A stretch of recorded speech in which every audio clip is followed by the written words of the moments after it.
Got two roving mics, and when you have your question and have received the mic, I'd really like you to say who you are and where you're from. And I can see Peter, as instructed by Jim, is going to start off with some challenge, please. I'm under enormous duress here. Peter Knight, chairman of Context, one of the sponsors of this great event. Catherine, I'm afraid this is for you. You're the only one with a very interesting product on the stage, so you're going to bear the brunt. Interesting that you are calling it prosperity. There are other two big Ps that you have to deal with. One is alleviating poverty, which you've described in terms of local sourcing, and the other big P is getting pissed. So how do you balance getting pissed and alleviating poverty within the spectrum of prosperity? It's Prosper, by the way, not our programme. Well, we have 5 different areas of focus in Prosper, and one of them is actually addressing exactly that issue of poverty, and another one is addressing the area of responsible drinking.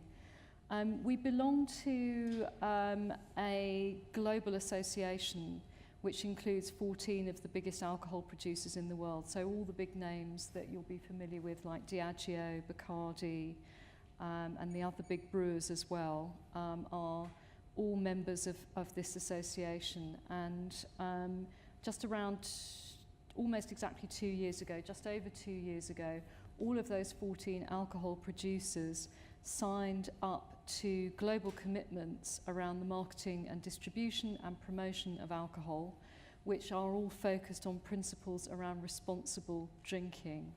And that is very important to us. It is an absolute tenet in our business that we do not want to sell one more litre or pint or glass of beer to anyone who has any difficulties with alcohol, and there are people who should not drink and who should never drink alcohol, but the majority of people enjoy alcohol responsibly. That some people have a problem with alcohol is something that alcohol companies have a responsibility to help solve. That we have no doubt about as well.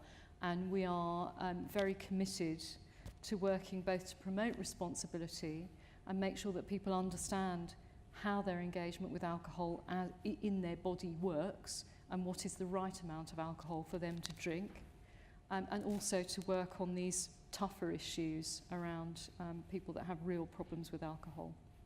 I think that comes with the territory, and if you can't put your hand up to that as an alcohol company, I think there's something a bit wrong. And you know, I'm very pleased that all the big producers are out there signing up to this stuff. Great. I think there was a question, hand up over here. Can you keep your hands up so I can identify and get a microphone to? So a question here. Any other questions towards the back? Thank you. Microphone over there. Carl Pratt, Debt Clubs. As you move from having sustainability within a silo to the rest of the organisation, how do you manage that transition, and how do you ensure that a focus still is on sustainability? Because you kind of lose that single point of interest, and you may therefore lose some of the champions, and also a focal point of how you take innovation into a larger business. If you lose that key role that you can engage with, how do you then ensure that happens if that is perhaps within a CEO or a very busy CTO as well? I don't think you lose the person. You still have sustainability champion in the same way as you would have other professionals across your organisation. I don't think you lose that. What you do is you integrate it into your strategy, and they become the focal point, the champion. They still remain the champion, but it's about helping the rest of the organisation understand, embed and advise. It's in an advisory part. We talked about earlier on about bottom up. It's a top down and bottom up. It's empowering your people within, and we're relatively small. We're not like SAB Miller who go across. We're relatively small. But it's about that. It's about empowering and making sure that it's top down, bottom up, and we don't lose that. The fact is that we put the sustainability strategy within the business strategy, and we don't have a sustainability committee. That doesn't mean to say we've lost the champion or the advice. I think it's all. I mean, it's a critical role. It will remain a critical role because somebody has to continue to agitate, be aware of new issues that are developing, be an enabler for the organisation in terms of new methods that need to be adopted for decision making or new reporting or the natural capital protocol or whatever it is. It's such a rapidly changing area that I think the sustainability professional, the role of that person is absolutely critical in making sure that embedding isn't a one-time process. It continually needs to be refreshed and fed with new thinking, and I think that becomes the role as well as agitator, rather than having a department that deals with sustainability in isolation, which is the wrong way to go. Have we got a next questioner over there? Thank you. Hi, Cian Duggan from Carbon Credentials. We're one of the sponsors here as well. Question particularly for you at the Crown Estate, John. The dyad between the CEO and the CFO in relation to sustainability, how important is it that there's a kind of a common agreed purpose or outcome in relation to sustainability between CFO or FD and CEO? Actually, probably for the broader panel as well. But given that you said that a couple of years ago when the new CEO came in, that it moved from being sustainability strategy to just part of strategy. I think it's paramount, and I think other organisations and PLCs are recognising that. Hence, sorry, to go back what I said earlier on, the A4S Accounting for Sustainability Network trying, to broaden that and convince CFO colleagues and CEO colleagues. Yeah, paramount. Any other comments, Catherine? Would you like to? I think it's absolutely as important as them being aligned on any other key point of strategy, so that you want them to have the same outlook on what investment should go into marketing in the business, for example. You'd want them to have the same outlook on all of those kinds of things. So it just sits in there as something that they have to be aligned on, and they I can't see two people in those roles who don't share the same views being able to continue working together. I'd say it would be a parting of ways. Yeah. There's a question over there. Any more hands up so we can identify where the next microphone should go to? Okay, please go ahead. Hello, Duncan Price from Bureau Happold. You've all spoken very clearly about the importance of a strong business case and the underlying assumption that sustainability initiatives have a strong business case. And I'm interested to hear from the panelists the degree to which the quantitative versus the qualitative aspects of that are most important. And if you come to monetize the business case, over what time horizon are you able to make that investment appraisal?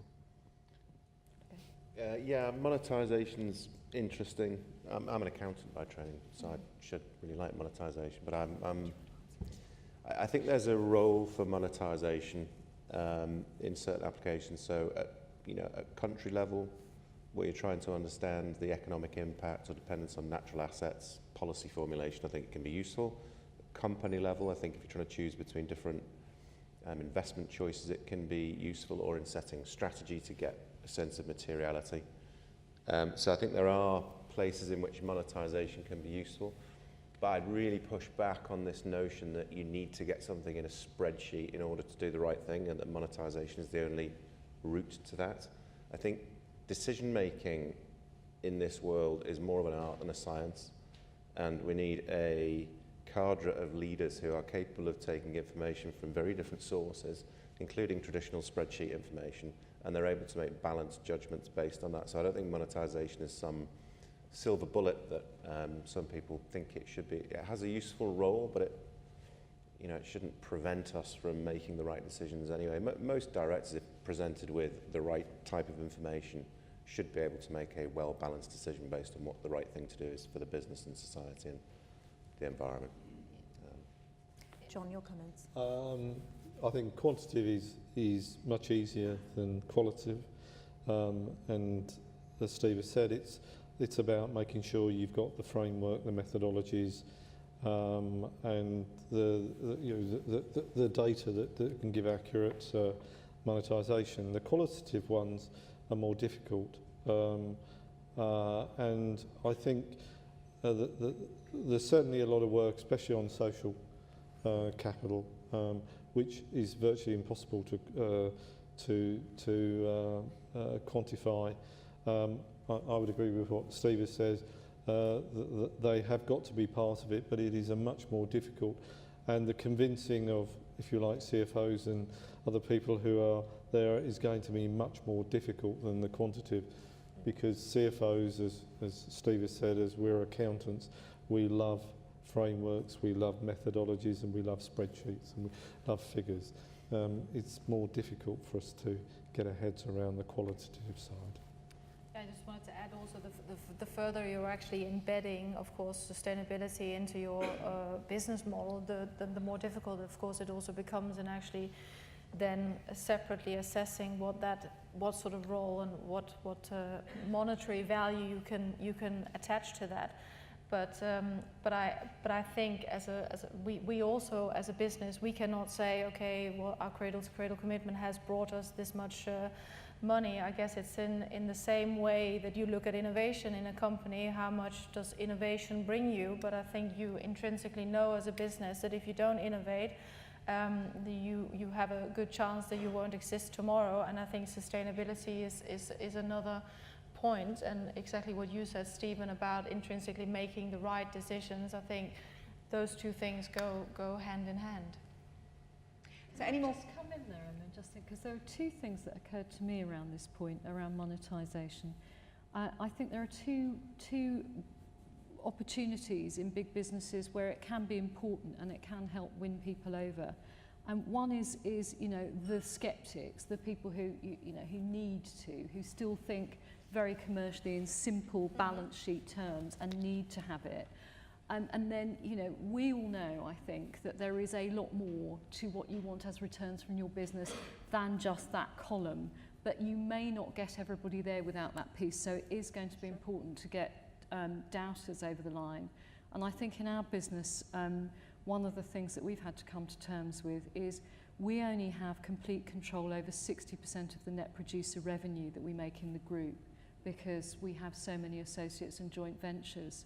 And not all of our joint venture and associate partners think the same way we do. So sometimes that kind of thing can be part of the argument.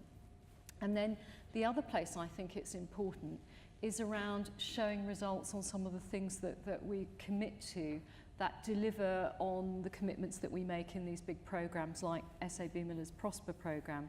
And I talked about it touching on 5 areas, and one of those being around bringing prosperity to people who currently live in poverty.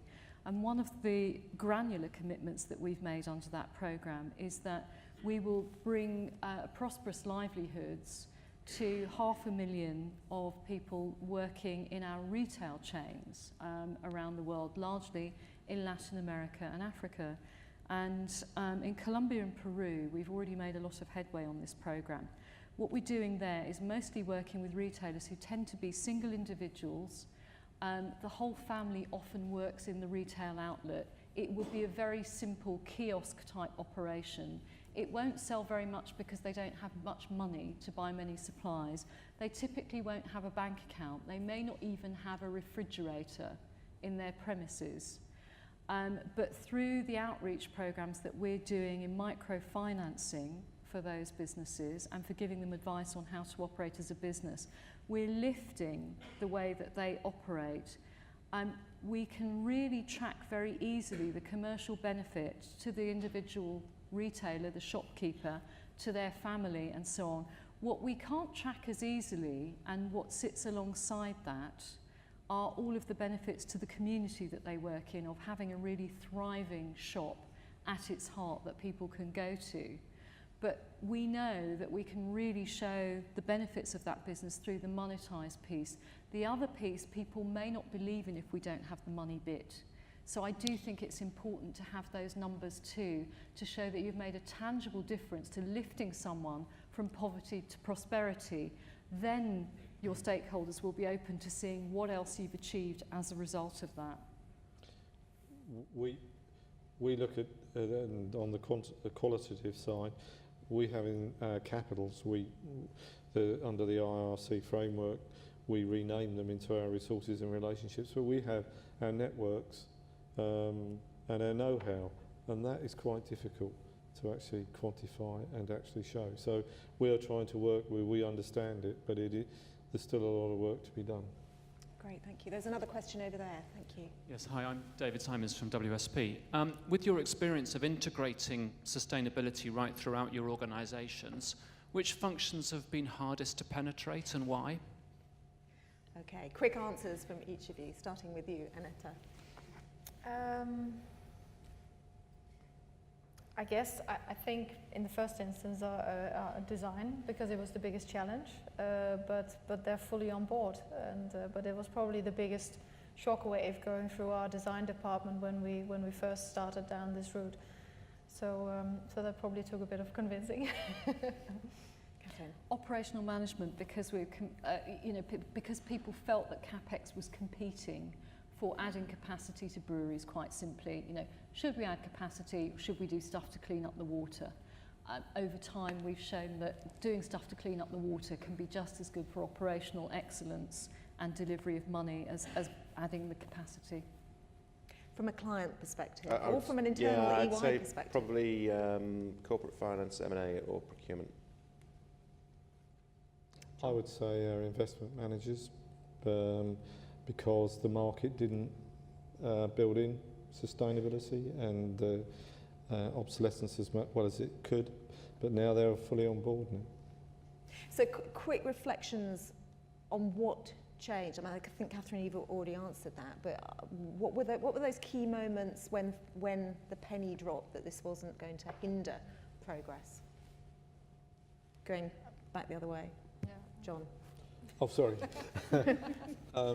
What the key? When the penny dropped? I think when we went to the business and said it's going to be embedded into the business planning process.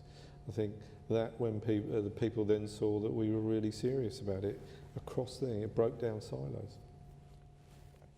Anything to do with operational instability in supply chains, supply chain shocks. You've heard quite a bit from me on that, so. Yeah.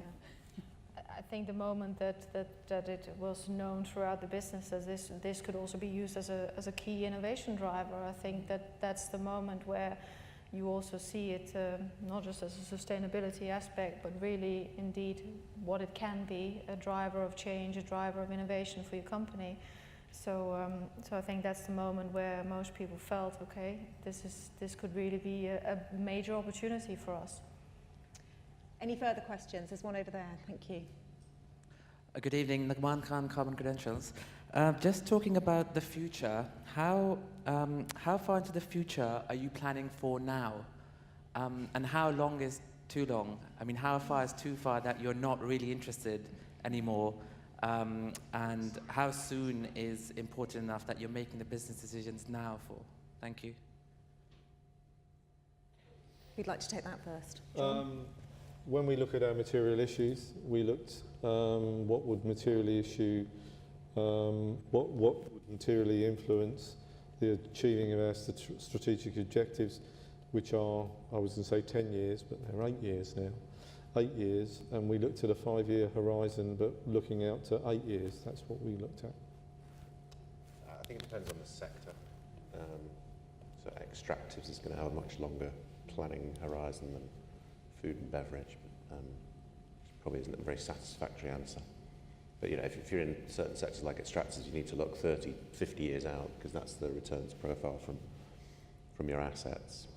But I don't know, in food and beverage, I would have thought something like a 5-year time frame is probably about the norm, but I suspect you might look way ahead. It wouldn't be enough for us. We're doing much further. We are looking much further out. Typically, every discussion would have a 20-year scenario in it. Yeah, for us, I mean, we set our roadmap back in 2008 to 2020, and that's of course coming pretty close now. So we're already looking forward to 2025, etc., and setting new targets, of course, for ourselves. And when you're looking at resource scarcity, etc., then you're looking, of course, further ahead. So that's a natural part of the business planning process. Great. I think there's another question back there. Morris Mendoza, Mendoza Media. Just a question. It's a tough environment, recession, post-recession, whatever you want to call it. You have tough jobs to push through this agenda. What inspires you? What keeps you going? Ooh, who'd like to take that one first? Can I take it? Yeah. Because I'm really, really lucky because not only is it a decent business, but we do make products that people get very passionate about. And when I talk to people wherever I go in the world, and I go to our different breweries and look at the different projects that we're doing locally, talk to people that work in the breweries and get them to talk about our beers, and they light up with passion and enthusiasm because they're all such wonderful products, and I just take away this huge sense of pride that we are doing business reasonably well, and that we're making products that people get so happy and excited about and feel so passionate around. That's very good for me. I guess it's easier for you to get excited about beer than a carpet tile, but okay. I think for me, it's feeling that you're really contributing to I guess a greater good, that you're truly trying to do good as a business. I mean, it may sound a bit sort of airy-fairy, but I think for me personally, that's what makes me get up in the morning. Sorry. Go ahead, John. I've been at the Crown Estate a number of years, and it's this fantastic, broad and diverse portfolio. And what gets me up in the morning is working with different parts of the portfolio, be it offshore wind through to Regent Street, through to a rural portfolio, and how we can work with everybody to not only make our business a success, I know it's a bit trite, but also work with partnership to make our customers or our tenants a success as well.